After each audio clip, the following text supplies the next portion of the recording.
আমরা একটা price quotation MS এক্সেলের মাধ্যমে তৈরি করব এবং ডাটা এন্ট্রি সঠিকভাবে করার কয়েকটি টিপস অ্যান্ড ট্রিক্স জানব। যেমন আমাদের কাছে কয়েকটি প্রোডাক্টের তালিকা রয়েছে, 36টি প্রোডাক্টের বিশিষ্ট একটি তালিকা রয়েছে, পেন্সিল, বল পয়েন্ট পেন এগুলি দেওয়া রয়েছে। কিন্তু আমরা যদি একটু লক্ষ্য করি, এখানে প্রোডাক্টগুলির নাম একটু কারেকশন করা প্রয়োজন। যেমন পেন্সিল, এখানে পি ছোট হাতের রয়েছে, এটি বড় হাতের করা দরকার। এখানে জেল পেনের সামনে বেশ স্পেস রয়েছে, স্পেসগুলি রিমুভ করা দরকার। এরকম বেশ কয়েকটি আইটেমের নামে এরকম দেওয়া রয়েছে। তো আমরা এখানে দেখব কিভাবে একসাথে সবগুলি কারেকশন করতে পারি। আর দ্বিতীয়ত ইউনিট প্রাইস অন প্রোডাক্টের ইউনিট প্রাইস দেওয়া রয়েছে এই কলামে। আমরা যখন প্রাইস কোটেশনটি তৈরি করব তখন আইটেমগুলির উপর ডিসকাউন্ট অ্যাপ্লাই করব। ডিসকাউন্ট দেওয়ার পরে যে ভ্যালুটা আসে সেটা এখানে অ্যাকচুয়াল ইউনিট প্রাইস হিসাবে এন্ট্রি করব এই কলামে। আর কোয়ান্টিটি দেওয়া রয়েছে কোয়ান্টিটি কলামে। তারপর আমরা অ্যামাউন্ট বের করব, এখানে একটি ফাংশন ব্যবহার করে, প্রোডাক্ট ফাংশনটি ব্যবহার করে। তাহলে আমরা এই টিউটোরিয়ালে শিখতে যাচ্ছি কয়েকটি function, trim function, proper function. যেমন পি, পেন্সিলের পি বড় হাতের করার জন্য আমরা একবারে করব প্রপার ফাংশনের মাধ্যমে। প্রোডাক্টের ফাংশনের মাধ্যমে অ্যামাউন্ট বের করব। আর রো ইনসার্ট, এখানে যে রোগুলি দেওয়া আছে মাঝখানে কোথাও রো ইনসার্ট করার প্রয়োজন হলে কিভাবে ইনসার্ট করব সেটি দেখাবো। কলাম ইনসার্ট, এখানে যদি কলাম ইনসার্ট করার প্রয়োজন হয় কীভাবে করব সেটা দেখাবো। শিট কপি, আমাদের এখানে একটা শিট রয়েছে রো নামে।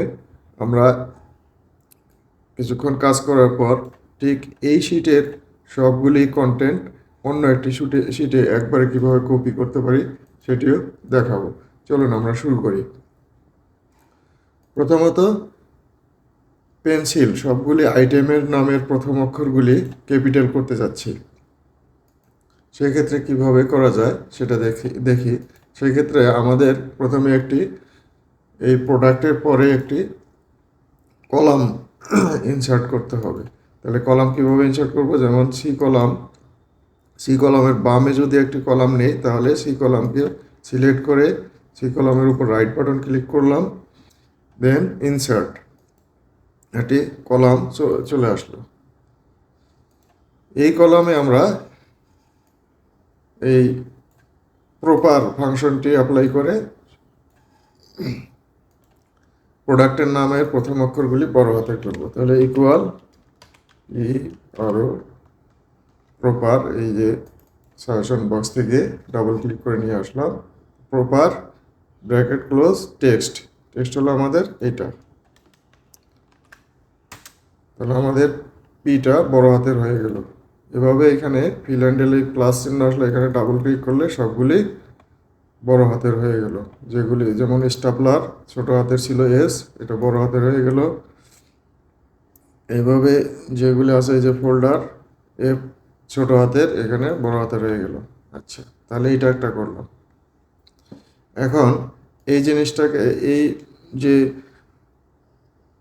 বড় হাতের অক্ষর করা আইটেমগুলি আমরা এখান থেকে, এখানে যেহেতু ফাংশন অ্যাপ্লাই করা হয়েছে, ক্লিক করলে ফর্মুলা বারে দেখা যাচ্ছে ইকুয়াল প্রপার B5, কিন্তু আমাদের এখানে আছে হলো জেল পেন। আমরা ফর্মুলা মুক্ত করতে চাই যাতে কাজে কোনো সমস্যা না হয়। তাহলে এই পর্যন্ত সিলেক্ট করে Ctrl+C কপি করলাম। আর এইখানে সিলেক্ট করে পেস্টে গিয়ে পেস্ট ভ্যালু, এই যে 1 2 3 পেস্ট ভ্যালু নিচে লেখা আসছে, এই যে পেস্ট ভ্যালু। তাহলে এটা আমাদের এখন আর ফর্মুলা থাকলো না। আমার এখন এই কলামের আইটেমগুলির দরকার নেই, ডিলিট করে দিলাম। এখন করব এই যে জেল পেন, সামনে স্পেস আছে, মাউন্টেন অনেকগুলি স্পেসের পরে পেন, আমার এগুলি স্পেসগুলি রিমুভ করব। কিভাবে করব? একটা ফাংশন ব্যবহার করব, সেটা হলো এই ট্রিম ফাংশন।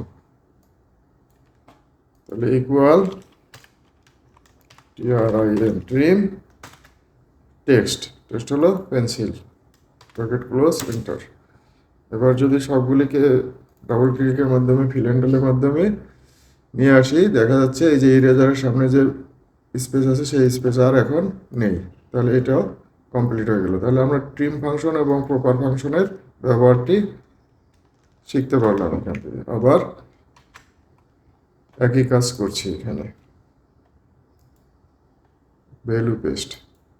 ওকে, তাহলে এখন এই কলামটি আমাদের দরকার নেই, আমাদের কাজের স্বার্থে এই কলামটি ইনসার্ট করেছি, এখন আবার ডিলিট করে দিলাম।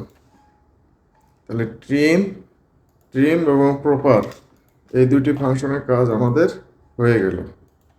এখন যে জিনিসটা করব, ডিসকাউন্ট ক্যালকুলেট করব। যেমন অ্যাকচুয়াল ইউনিট প্রাইস অন প্রোডাক্টের গায়ে লেখা আছে 15 টাকা পার পিস।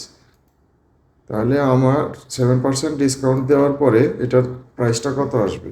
এটা ফর্মুলা অ্যাপ্লাই করতে হবে, ইকুয়াল প্রোডাক্টের দাম মাইনাস ডিসকাউন্ট কত, 7%। তাহলে এই প্রোডাক্টের দাম এর ইন্টু 7%, এন্টার দিলাম। এই যে এটা 15 টাকার মধ্যে 7% কমিশন দেওয়ার পরে এটার ভ্যালুটা আসলো, প্রাইসটা আসলো 13 টাকা 95 পয়সা। সবগুলি এইভাবে নিয়ে আসলাম। এখন আমাদের সবগুলিতে 7%, কিন্তু যদি হঠাৎ করে পরিবর্তনের প্রয়োজন হয় যে এখন এটাকে 5% করব, তাহলে আবার এখানে ক্যালকুলেশনে আবার 5% দিতে হবে, দেন আবার করতে হবে। আর এটা একটা সহজ উপায় হলো আমরা এই পার্সেন্টটাকে একটা ফিক্সড কনস্ট্যান্ট ভ্যালু হিসাবে ধরে সেল রেফারেন্সকে অফ করে করা যায়, যাতে খুব সহজেই পার্সেন্টেজটা পরিবর্তন করলেও আমার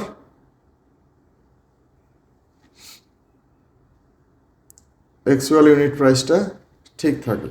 তাহলে সেটা করব কিভাবে? যেমন আমি অন্য একটা সেলে লিখে রাখবো, এখানে যে কোনো একটা সেলে লিখে রাখলাম এটা 7%, ডিসকাউন্ট হলো 7%। তাহলে এখন ক্যালকুলেশনে আসি, equal unit price on product minus unit price এর, অর্থাৎ গুণন এই যে 7%। এইটাকে ফিক্সড করার জন্য এই যে 7, এইটার জন্য ক্যালকুলেট হবে যখন নিচে ফিল হ্যান্ডেল করে নিচে নিয়ে আসবো, তখন 5-এর জন্য যাতে 7 থাকে, 20-র জন্য 7 থাকে, সবগুলির জন্য যেন 7 থাকে। এই জন্য এই যে I2 সেল রেফারেন্সটার কার্সর রেখে কিবোর্ড থেকে F4 ক্লিক করলে দুই পাশে ডলার সাইন আসবে, এখন এন্টার। তাহলে নিয়ে আসি। এখন আমি যদি পার্সেন্টেজ চেঞ্জ করার দরকার হয়, যেমন এখানে 7% কাউন্ট করা হয়েছে 13.95, যদি 10% করে শুধু এইখানে পার্সেন্টেজটা চেঞ্জ করলেই সবগুলি একবারে পরিবর্তন হয়ে গেল। সরি, এখানে 1% আসছে 10%, তাহলে সবগুলো একবারে পরিবর্তন হলো। 15% যত পার্সেন্টেজ দিব শুধু এইখানে পরিবর্তন করলে এগুলি পরিবর্তন হয়ে যাচ্ছে। এটা আরেকটু স্মার্ট হয়। 20% এটা আসলে আমরা রাখি 6% রাখি। ওকে,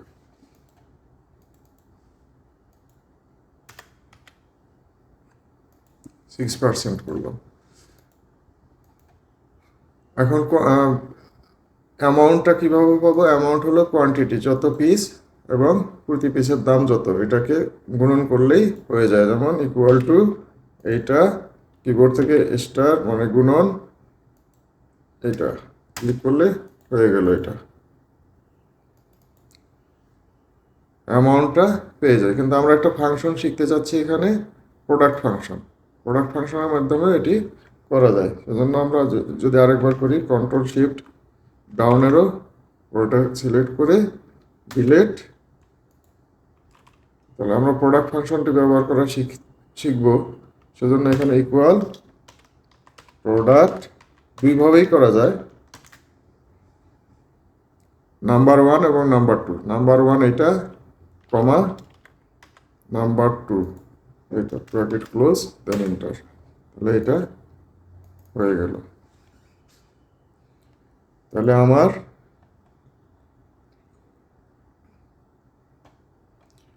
প্রোডাক্ট এবং কলাম ইনসার্ট দুটি কাজ হয়ে গেছে। প্রাইস কোটেশনটি তৈরি হয়ে গেল। Price item unit price on product থেকে আমরা অ্যাকচুয়াল ইউনিট প্রাইস 6% ডিসকাউন্টটা ক্যালকুলেট করে নিয়ে আসলাম। তারপর কোয়ান্টিটির সাথে অ্যাকচুয়াল প্রাইসের গুণন করে অ্যামাউন্টটা নিয়ে আসলাম। টোটাল অ্যামাউন্ট এখানে ক্লিক করে অটো সাম ডাবল ক্লিক করলে চলে আসলো,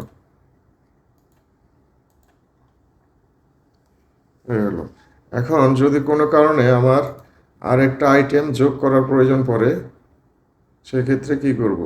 সেক্ষেত্রে আমাকে এখানে যেখানে যোগ ইনক্লুড করতে চাই আইটেমটি, সেই জায়গায় একটি রো ইনসার্ট করে নিতে হবে। রো ইনসার্ট করব কিভাবে?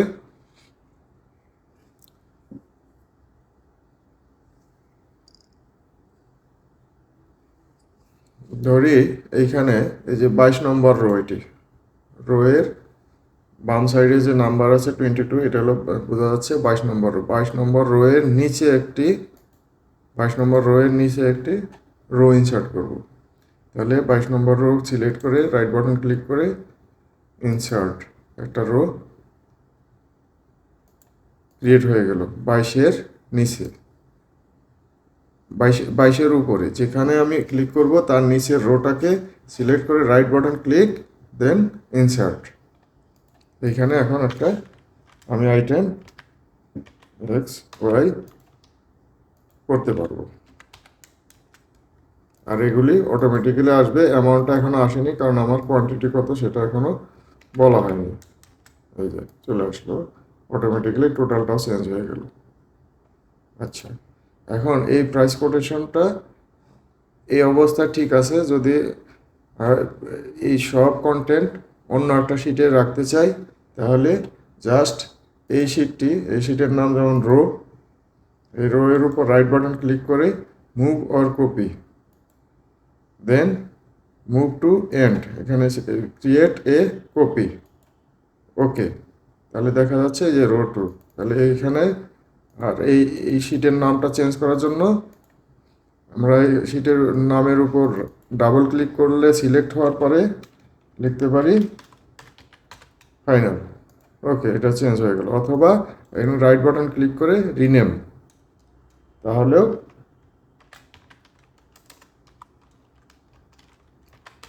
রিনেম করা যাবে।